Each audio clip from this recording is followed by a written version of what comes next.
Good morning students. बेटा 12th class हम अतीत में दबे पाँव नामक पाठ पढ़ रहे थे। अब तक हमने इसमें पढ़ा है कि दो शहर थे, हड़प्पा और मोहनजोदड़ो। तो अब तक हमने मोहनजोदड़ो के बारे में ही अब तक इसमें पढ़ा है। वहाँ पर सबसे जो पहले खोज हुई थी मोहनजोदड़ो के अंदर वो थी बौद्ध स्तूप को लेकर। तो कह रहे कि यहाँ पर जो सबसे ऊंचा स्तूप था वो बौद्ध स्तूप माना गया था और बौद्ध स्तूप एक जीर्ण शीर्ण टीले के ऊपर बनाया गया था और इसके ऊपर बौद्ध भिक्षुओं के कमरे भी बने हुए थे, यानी कि बौद्ध भिक्षु वहाँ पर रहते थे उस टीले के ऊपर। और टीला जो था यानी कि बौद्ध स्तूप जो था वह शहर से काफ़ी दूरी पर था, यानी कि टीले से काफ़ी दूरी पर अलग अलग शहर बसे हुए थे। मतलब जो सबसे ऊंचा वहाँ पर जो चीज़ थी देखने को वो बौद्ध स्तूप का किला ही था, टीला ही था, यानी कि वहाँ पर बौद्ध भिक्षुओं के लिए अलग अलग कमरे भी बनाए गए थे। तो यहाँ पर आगे इसमें जो लेखक है वह कहता है कि सभी अहम और अब दुनिया भर में प्रसिद्ध इमारतों के खंडर चबूतरे के पीछे यानी पश्चिम में है। और कोई कह रहे कि जो सभी अहम यानी कि मेन चीज़ें जो थी, मतलब ज़रूरत की जो बहुत ज़्यादा ख़ास चीज़ें थी और दुनिया भर में प्रसिद्ध यानी कि पूरी दुनिया में जो प्रसिद्ध इमारतें थी वो अब खंडर बन चुके हैं, यानी कि खंडर चबूतरे के पीछे यानी कि पश्चिम में है। कौन सी दिशा में है वे खंड इमारतें? पश्चिम दिशा में है, जो बहुत ज़्यादा प्रसिद्ध थी, जिनको अहम माना जाता था और जो सारी दुनिया में फेमस हो चुकी थी, प्रसिद्ध हो चुकी थी। ऐसी जो खंडर इमारतें थी जो चबूतरे के पीछे थी वो पश्चिम दिशा में ही स्थित थी। कहने का मतलब यही है बेटा कि जो प्रसिद्ध इमारतें यानी कि पश्चिम दिशा में इनको माना गया है। इसमें प्रशासनिक इमारतें यानी कि जो सरकारी विभाग से जो भी प्रशासनिक कार्य होता था उनके बारे में बताया गया है कि इनमें जो प्रशासनिक इमारतें थी सभा भवन, ज्ञानशाला और कोठार है। यानी कि पश्चिम दिशा के अंदर मेन चीज़ें क्या थी यहाँ पर बेटा, खास चीज़ें क्या थी? एक तो प्रशासनिक इमारतें थी, यानी कि अधिकारी कार्यों के सरकारी और जो दफ्तर वगैरह थे उनकी इमारतें थी। सभा भवन थे जहाँ पर मीटिंग वगैरह का काम किया जाता था, बड़ी मीटिंग के लिए सभाएं बुलाई जाती थी, बैठकें होती थी, वह भवन बना हुआ था। ज्ञानशाला थी और कोठार क्या होते हैं कि जहाँ पर किसी भी सामान को यानी कि अनाज वगैरह को इकट्ठा करने की जगह कोठार कहलाती थी। तो ये सारी इमारतें कहाँ पर बसी हुई थी? पश्चिम दिशा में थी। वह अनुष्ठानिक महाकुंड भी, अनुष्ठानिक मतलब जहाँ यज्ञ आदि किए जाते थे, तो अनुष्ठानिक महाकुंड भी जो सिंधु घाटी सभ्यता के अद्वितीय वास्तु कौशल को स्थापित करने के लिए अकेला ही काफ़ी माना जाता है। इनकी यज्ञ आदि करने का जो वहाँ पर महाकुंड था वो सिंधु घाटी सभ्यता के अद्वितीय, जिसका कोई वर्णन नहीं था, वास्तु कौशल को स्थापित करने के लिए अकेला ही काफ़ी माना जाता था। कौन सा माना जाता था? अनुष्ठानिक महाकुंड। असल में यहाँ यही एक निर्माण है जो अपने मूल स्वरूप के बहुत नज़दीक बचा रह सका है। बाकी इमारतें इतनी उजड़ी हुई है कि कल्पना और बरामद चीज़ों के जोड़ से उनके उपयोग का अंदाज़ा भर लगाया जा सकता है। कहते कि अब यहाँ पर यानी कि जब मोहनजोदड़ो की खोज हुई थी उस समय केवल जो महाकुंड था यानी कि वास्तुकला का जो महाकुंड था वो ही थोड़ा बहुत अपने मूल स्वरूप में बचा रह सका था, लेकिन बाकी जो इमारतें थी जैसे सभा भवन थे, प्रशासनिक इमारतें थी, ज्ञानशाला थी, कोठार वगैरह थे, ये सारी इतनी ज़्यादा उजड़ चुकी थी कि इनकी कल्पना मात्र से ही यानी कि हम जो लेखक है वो सोच सकता था उसकी कल्पना मात्र से ही और बरामद चीज़ों के बेजोड़ से, यानी कि जो चीज़ें उन्हें वहाँ पर मिली थी खोज के समय, जो चीज़ें बरामद हुई थी, जो चीज़ें मिली थी, उनके जोड़ के उपयोग से ही इन सब का अंदाज़ा लगाया जा सकता है। यानी कि यहाँ पर क्या चीज़ें रही होगी। नगर नियोजन की मोहनजोदड़ो अनूठी मिसाल है। यानी कि वहाँ की जो नगर नियोजन था वो किस प्रकार का था, यह एक अनूठी मिसाल हमारे सामने आई है मोहनजोदड़ो के अंदर। इस कथन का मतलब आप बड़े चबूतरे से नीचे की तरफ देखते हुए सहज ही भाप सकते हैं। ये कहते हैं कि इसके बारे में इसका जो कथन दिया गया है, इसका मतलब है आप एक उस बड़े चबूतरे के ऊपर चढ़ कर के नीचे की तरफ देखते हुए इसका अंदाज़ा लगा सकते हैं, इसको भाप सकते हैं, इसको जान सकते हैं। इमारतें भले खंडरों में बदल चुकी हो, मगर शहर की सड़कों और गलियों के विस्तार को स्पष्ट करने के लिए ये खंडर काफ़ी है। अब यही बताया गया बेटा इसके अंदर कि चाहे वहाँ की जो इमारतें थी वो भले ही खंडरों में बदल चुकी है, खंडर हो चुकी है, लेकिन वहाँ की जो शहर की सड़कें थी और गलियाँ थी उनके विस्तार को स्पष्ट करने के लिए ये खंडर काफ़ी है। यानी कि उनके बारे में जानना इन खंडरों के द्वारा ही हम उनका अंदाज़ा लगा सकते हैं, उनके बारे में जान सकते हैं। यहाँ की कमोबेश सारी सड़कें सीधी है या फिर आड़ी है। वो कहते हैं कि यहाँ पर जितनी भी सड़कें बनी हुई है बेटा वो या तो बिल्कुल सीधी है या फिर कैसी है, आड़ी यानी कि तिरछी बनी हुई है। आज वास्तुकार इसे ग्रिड प्लान कहते हैं, यानी कि वास्तुकार की भाषा में बेटा इस तरह की जो सड़कें बनी हुई थी यानी कि सीधी या फिर आड़ी, इस तरह की भाषा में वास्तुकार इसको ग्रिड प्लान की संज्ञा देते हैं। आज की सेक्टर मार्को कॉलोनियों में हमें आड़ा सीधा नियोजन बहुत ज़्यादा मिलता है। वो कहते हैं कि आज आप अगर सेक्टरों में जाओगे, सेक्टरों की कॉलोनियों में जाओगे तो आपको इस तरह का आड़ा सीधा नियोजन बहुत ज़्यादा देखने को मिलता है। ये तो आज के ज़माने में है, लेकिन आज से 5000 साल पहले जब हड़प्पा और मोहनजोदड़ो की खोज की गई थी तो उस समय भी इस तरह की जो स्पष्ट नियोजन योजना थी, नगर नियोजन योजना थी, वो हमें देखने को मिलती थी। इसलिए जो आज के वास्तुकार हैं उन्होंने इस तरह के नगर नियोजन को ग्रिड प्लान की संज्ञा का नाम दिया है।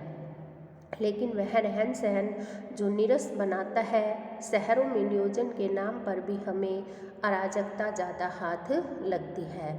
वो कहते हैं कि ऐसे तो बहुत ज़्यादा सब कुछ मिल गया है, रहन सहन जो नीरस बनता है मतलब कि एक तरह से उसमें कोई अपनापन सा नज़र नहीं आता, जिससे हम सब नीरस से उदास से हो जाते हैं।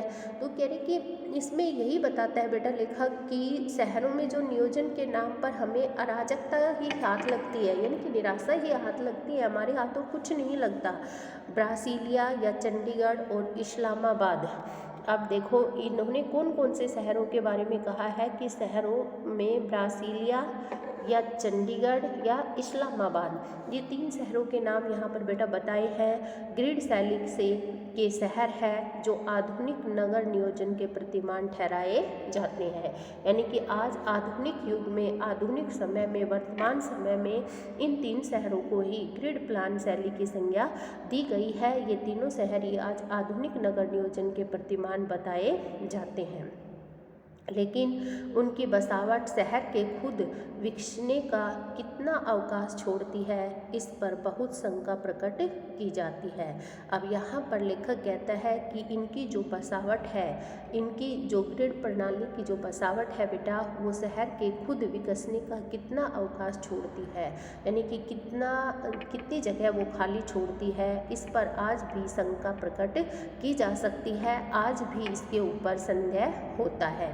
मोहनजोदड़ो की साक्षर सभ्यता एक सुसंस्कृत समाज की स्थापना थी, यानी कि मोहनजोदड़ो के अंदर जो साक्षर पढ़े लिखी एक जो सभ्यता थी वह एक सुसंस्कृत समाज की, एक अच्छी संस्कृत समाज की स्थापना थी। लेकिन उसमें नगर नियोजन और वास्तुकला की आखिर कितनी भूमिका थी। अब वही कहते हैं कि इन चीज़ों के अंदर नगर नियोजन का और वास्तुकला का कितना हाथ था, इनकी भूमिका उसके अंदर कितनी रही थी। स्तूप वाले चबूतरे के पीछे गढ़ और ठीक सामने उच्च वर्ग की बस्ती है।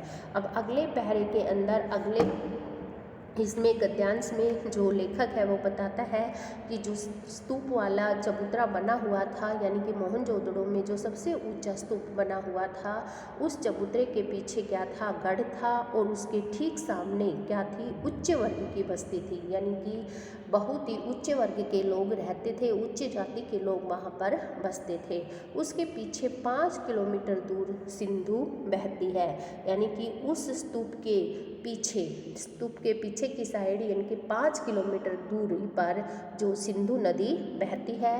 पूर्व की इस बस्ती से दक्षिण की तरफ नज़र दौड़ाते हुए पूरा पीछे घूम जाए तो आपको मोहनजोदड़ो के खंडर हर जगह दिखाई देंगे। अब आगे लेखक कहता है कि अगर पूर्व की इस बस्ती से हम दक्षिण की तरफ नज़र दौड़ाते हैं, यानी कि पूर्व में जब हम जाते हैं और वहाँ खड़े होकर के जब हम दक्षिण की तरफ देखते हैं तो पीछे घूमने के बाद आपको मोहनजोदड़ो के खंडर हर जगह दिखाई देंगे।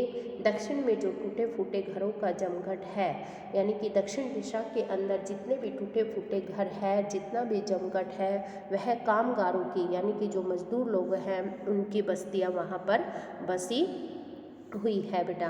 तो यहाँ पर लेखक कहता है कि वहाँ दक्षिण दिशा के अंदर यानी कि पूरे ही उस दिशा के अंदर कौन बसे हुए थे, जो कामगार लोग होते हैं, मजदूर लोग होते हैं, उनकी बस्तियाँ वहाँ पर बसी हुई थी। कहा जा सकता है कि इतर दूसरे वर्ग की संपन्न समाज में वर्ग भी होंगे, यानी कि वहाँ पर भी उस संपन्न समाज में कुछ वर्ग बनाए गए थे, लेकिन क्या निम्न वर्ग यहाँ नहीं था। अब सवाल क्या उठता है यहाँ पर कि लेखक यहाँ पर सवाल करता है कि उच्च वर्ग तो था, संपन्न समाज था, लेकिन क्या यहाँ पर निम्न वर्ग के लोग नहीं थे, कोई भी लोग यहाँ पर गरीब नहीं था, निम्न जाति का नहीं था। कहते हैं निम्न वर्ग के घर इतनी मजबूत सामग्री के नहीं रहे होंगे कि 5000 साल टिक सके। वो कहते कि वहाँ पर बेटा देखो, जब मोहनजोदड़ो की खोज की गई थी तो कुछ खंडर मिले हैं, सब कुछ मिला है, उनसे अंदाज़ा लगाया जा सकता है कि ये उच्च वर्ग के घर है या यहाँ पर ये चीज़ें हैं, क्या क्या यहाँ पर विकसित हुआ था, क्या क्या सामान यहाँ पर मिला था और यहाँ की नगर योजना किस तरह की रही होगी। लेकिन वो अगला सवाल जब लेखक करते हैं कि क्या यहाँ निम्न वर्ग की बस्ती नहीं थी, यहाँ पर निम्न वर्ग के लोग पहले थे ही नहीं, तो यहाँ कहा गया है कि ठीक है निम्न वर्ग के लोग रहे होंगे, लेकिन निम्न वर्ग के लोगों के घर इतनी मजबूत सामग्री से नहीं बने होंगे कि उनके कुछ अवशेष बचे हो, उनका जिनका अंदाज़ा हम लगा सकते हैं कि निम्न वर्ग के लोग वहाँ पर थे, यानी कि 5000 साल टिक सके, यानी कि इतने मजबूत नहीं थे कि वो आज भी उनका कुछ खंडर हमें मिल सके, सबूत हमें मिल सके। उनकी बस्तियाँ और दूर रही होगी और उन निम्न वर्ग की जो बस्तियाँ थी वो बहुत ज़्यादा दूर बसी हुई होगी। यह भी कि 100 साल में अब तक इस इलाके में 1/3 हिस्से की खुदाई ही हो पाई है, अब वह भी बंद हो चुकी है। अब लेखक कहता है कि 100 साल हो गए हैं, 100 साल में केवल 1/3 हिस्से की ही खुदाई कर पाए हैं, लेकिन अब वह खुदाई भी क्या हो चुकी है, बंद हो चुकी है। हम पहले स्तूप के टीले से महाकुंड के विहार की दिशा में उतरे। अब लेखक कहता है कि हम सबसे पहले स्तूप के टीले में महाकुंड की तरफ मुड़े, उस दिशा में उतरे। दाई तरफ एक लंबी गली दिखती है, इसके आगे महाकुंड है। वो कहते हैं कि जैसे ही हम दाई तरफ चलते हैं, दाई तरफ जाते हैं, वहाँ पर एक लंबी गली हमें दिखाई देती है और उसके आगे एक महाकुंड बना हुआ है, बहुत बड़ा कुंड वहाँ पर है। पता नहीं सायास है या संयोग की धरोहर के प्रबंधकों ने उस गली का नाम देव मार्ग रखा है। अब वो कहते हैं कि पता नहीं ये अचानक ही है या संयोग से किसी चीज़ की धरोहर है, जो धरोहर के प्रबंधक हैं उन्होंने इस गली का नाम क्या देव मार्ग रखा है। माना जाता है कि उस सभ्यता में सामूहिक स्नान किसी अनुष्ठान का अंग होता था, यानी कि सामूहिक स्नान मतलब कि इकट्ठे समूह के अंदर सब लोग वहाँ पर स्नान करते थे और किसी अनुष्ठान का अंग होता था, यानी कि वहाँ पर जब किसी यज्ञ वगैरह में आप उतरते थे, कोई भी हवन वगैरह करवाया जाता था तो उस समय में सामूहिक स्नान अनिवार्य माना जाता था। कुंड करीब 40 फुट लंबा और 25 फुट चौड़ा है। अब यहाँ कुंड की विशेषता बताई जा रही है बेटा कि जो महाकुंड था उसकी चौड़ाई और लंबाई कितनी थी, यानी कि वह 40 फुट लंबा था और 25 फुट चौड़ा है। गहराई 7 फुट और उस कुंड की जो गहराई थी वह 7 फुट थी। कुंड में उत्तर और दक्षिण में से सीढ़ियाँ उतरती है। इसके 3 तरफ साधुओं के कक्ष बने हुए हैं, यानी कि कुंड के 3 तरफ साधुओं के कक्ष बने हैं, लेकिन जो दक्षिण दिशा है उसके अंदर उतरने के लिए सीढ़ियाँ बनी हुई थी। उत्तर में 2 पाद में 8 स्नान घर है। इनमें किसी का द्वार दूसरे के सामने नहीं खुलता। सिद्ध वास्तुकला का यह भी एक नमूना है, यानी कि पूरा का पूरा जो महाकुंड बना हुआ था एक वास्तुशास्त्र के अनुसार बना हुआ था, क्योंकि जो भी जितने भी स्नान घर वहाँ पर बनाए गए थे इस तरीके से बनाए हुए थे कि किसी भी स्नान घर का जो दरवाज़ा था एक दूसरे की तरफ नहीं खुलता था। इस कुंड में खास बात पक्की ईंटों का जमाव है। कुंड का पानी रिस न सके और बाहर का अशुद्ध पानी कुंड में न आए। सबसे बड़ी खास बात इसके अंदर क्या थी कि इसमें पक्की ईंटों से इस कुंड को बनवाया गया था, ताकि कुंड का पानी जो है वो बाहर न जा सके और जो गंदा पानी है वो अंदर न आ सके।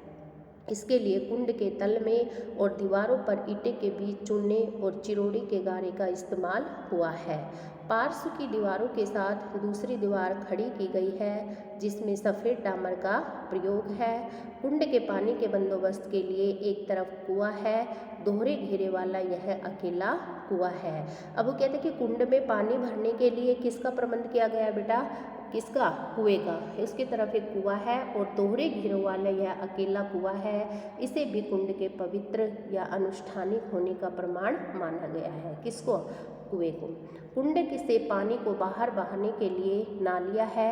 इनकी खासियत यह है कि ये पक्की ईंटों से बनी है और ईंटों से ढकी हुई है, यानी कि जो नालियाँ बनी हुई है वो भी उस जमाने में बेटा पक्की ईंटों से बनाई गई थी। तो ये था आपका आज की इतना ही वीडियो में, बाकी का हम कल करेंगे।